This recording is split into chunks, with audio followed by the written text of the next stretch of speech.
Olá, bem-vindo. Livro de Mateus, episódio 4. Mateus é uma forma leve de você entrar no Evangelho, uma forma leve de você apresentar a palavra, até mesmo quando você estiver discipulando. Então é importante você ter acesso a Mateus e entender o que está ali, né? Aquilo que parece uma listinha de nomes que Mateus nos apresenta tem uma profundidade muito grande. É importante para que você possa ter o conhecimento e possa distribuir, possa compartilhar esta informação. E é importante para você mesmo, para você compreender do que é que se trata a tua fé. Portanto, vamos lá. Livro de Mateus, episódio 4.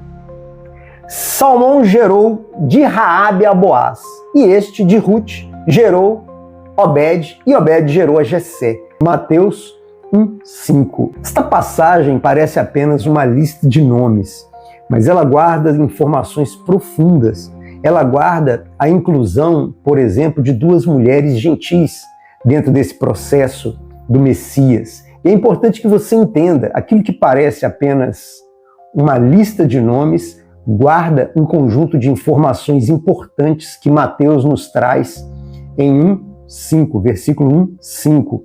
Salmão gerou de Raabe a Boaz, e este de Ruth gerou a Obed, e Obed gerou a Jessé. Mateus 1:5. Salmão gerou de Raabe a Boaz. Então Salmão gerou em Raabe. Raabe foi quem gerou. Então Salmão em Raabe gerou a Boaz. Salmão era homem da tribo de Judá, descendente direto de Naasson. No Antigo Testamento, nós temos que de Judá, Naasson, filho de Aminadab. Isso aí está em Números 1:7. Esse versículo ele aparece no livro de Números, no capítulo 1, onde Deus ele ordena que Moisés vá e faça um recenseamento de todo o povo de Israel, fazer um censo, fazer uma contagem de todo o povo ali das tribos, né?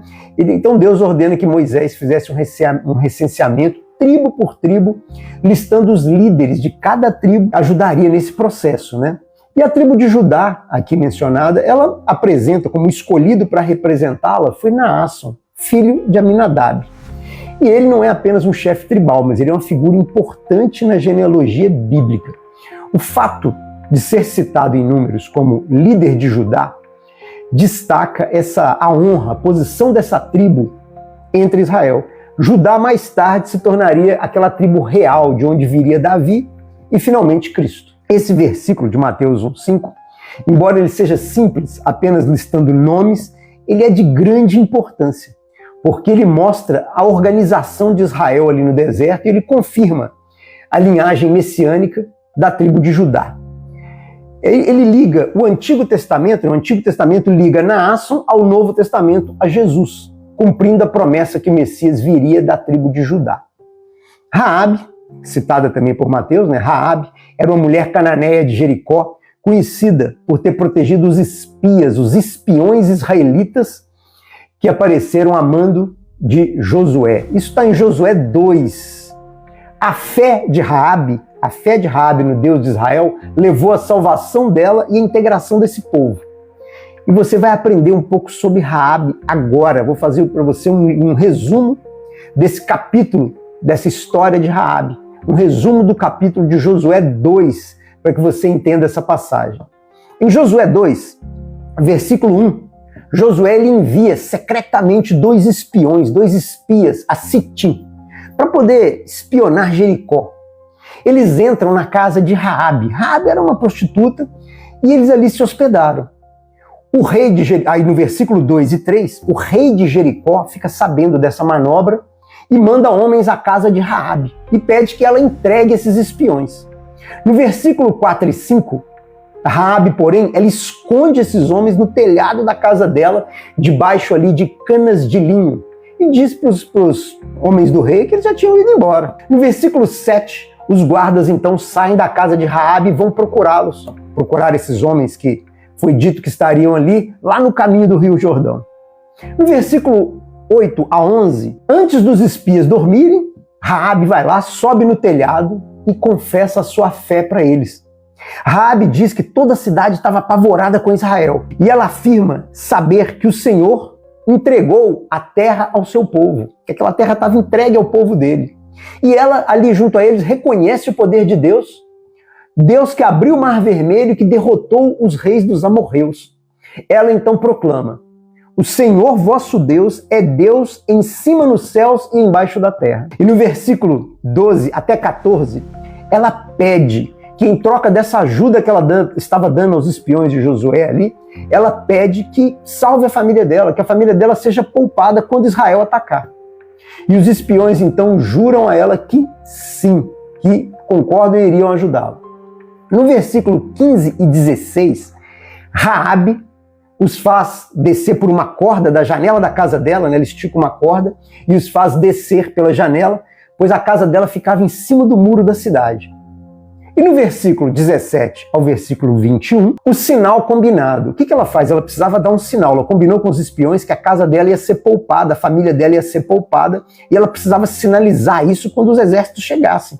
E o sinal combinado foi, né? Ela deveria colocar um cordão escarlate, um cordão vermelho pendurado na janela. Assim, quando Jericó fosse destruída, todos que estivessem dentro da casa dela, dentro da casa de Raabe, com aquele cordão escarlate pendurado, seriam poupados. No versículo 22 até o 24, os espiões retornam a Josué, contam a ele o que aconteceu, relatam que o Senhor Deus entregaria toda a terra nas mãos, pois os inimigos estavam apavorados. Foi o relato de Raabe a eles. Essa passagem, ela nos mostra que a fé da Raabe, apesar de ela ser uma mulher marginalizada, ela era uma prostituta, ela era estrangeira, ela reconheceu a soberania de Deus, ela agiu com fé, arriscou a sua vida para proteger aqueles espiões. E o cordão escarlate, que é muito simbólico, é muito importante, o cordão escarlate ele é um símbolo poderoso. Assim como foi o sangue do cordeiro na Páscoa, passado no portal das casas, que protegeu os israelitas no Egito, em Êxodo 12, o cordão vermelho marcou a casa de Raabe para a salvação dela e da família dela. É também um prenúncio do sangue de Cristo, que nos cobre e nos livra da condenação. A inclusão no plano divino, a inclusão no plano de Deus de Raabe, ela não foi só salva, mas ela entrou para a genealogia de Jesus. Raabe entra para a genealogia de Jesus, como nós estamos vendo naquela lista de nomes em Mateus 1,5, que antes para você parecia só uma lista de nomes e você começa a compreender a importância e a profundidade do que está ali. Isso mostra que Deus ele inclui pessoas improváveis na sua história de redenção. E a importante mensagem aqui, a importante mensagem é a coragem diante do medo. Enquanto toda Jericó estava apavorada, Raabe escolheu agir, tomar uma providência. E ela resolveu agir pela fé. Josué 2, ele é um capítulo sobre fé, sobre coragem, sobre salvação, onde uma estrangeira improvável, uma prostituta, uma estrangeira improvável, Raabe, se torna parte do plano de Deus e um elo na linhagem do Messias. Essa união mostra que Deus inclui estrangeiros, inclui arrependidos na linhagem do próprio Messias. E continuando em Mateus 1,5, quando ele diz: este de Ruth gerou Obed. Ou seja, Boaz gerou em Ruth Obed. Boaz, ele era um homem íntegro, rico de Belém, que agiu como um resgatador de Ruth. Ruth era uma moabita que se converteu ao Deus de Israel.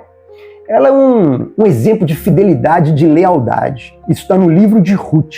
Vou fazer um resumo rápido do livro de Ruth. Se você não leu, você vai conhecer o livro de Ruth agora.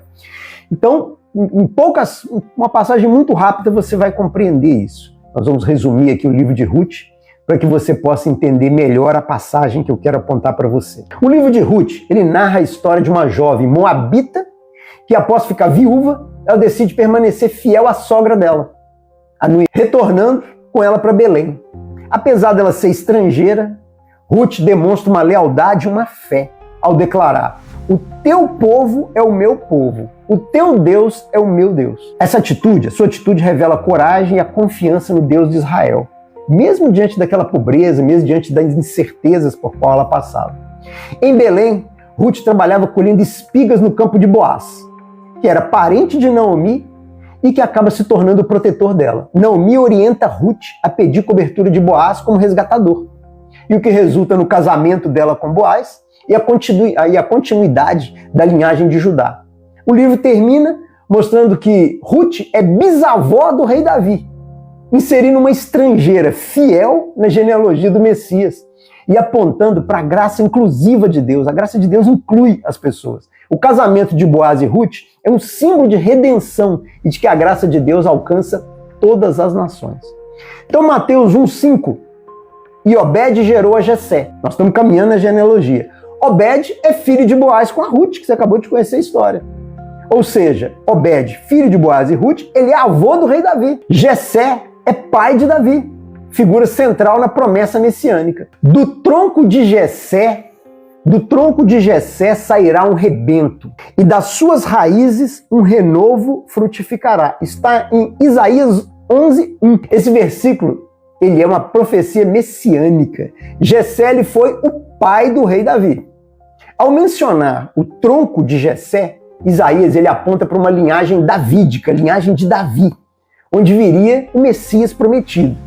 A imagem de tronco, ela sugere algo aparentemente cortado, aparentemente morto, né? A dinastia de Davi estava ali enfraquecida na época, mas Deus ele promete que um rebento surgiria dali. Esse renovo é Cristo, que nasce da raiz humilde, mas traz vida, fruto e restauração para Israel e para toda aquela humanidade. Isaías 11:1, ele anuncia que, mesmo quando o povo parecia sem esperança, Deus faria brotar o Salvador, Jesus, descendente de Davi, cumprindo a promessa de redenção. Então o que nós vemos em Mateus 1,5, que antes parecia uma lista de nomes para você e agora você vê a profundidade? O que nós vemos lá é que a graça, é graça e inclusão. Duas mulheres gentias, Raabe e Ruth, elas fazendo parte da linhagem de Jesus, quebrando as barreiras culturais da época e religiosas. Nós temos então dois pontos importantes em Mateus 1,5. É um plano soberano e um sinal messiânico. Então ali em Mateus 1,5, o que é que nós temos de plano soberano? Deus ele conduz a história por meio de pessoas comuns e até improváveis, aquilo que você imaginava que nunca estaria ali na linha dele. E ele une a vida dessas pessoas para cumprir a sua promessa. E outro ponto importante que está em Mateus 1,5 é um sinal messiânico. Ao chegar em Jessé, quando você vem na linha genealógica, ao chegar em Jessé, Mateus ele conecta Jesus diretamente na linhagem de Davi. É a base para você reconhecê-lo como Cristo prometido. Então essa é a importância grande que está naquilo que parecia para você antes apenas uma lista de nomes. Se essa conversa fez sentido para você, curta, compartilhe e nos siga em nossas redes sociais. Siga no YouTube, siga no Instagram, nos siga aqui. Você é sempre bem-vindo aqui. E enquanto eu estiver respirando, eu estarei aqui falando de Deus. E enquanto você estiver respirando, é porque Deus tem um propósito para a tua vida. Deus tem um propósito para você. Portanto, siga em fé e leia a Bíblia.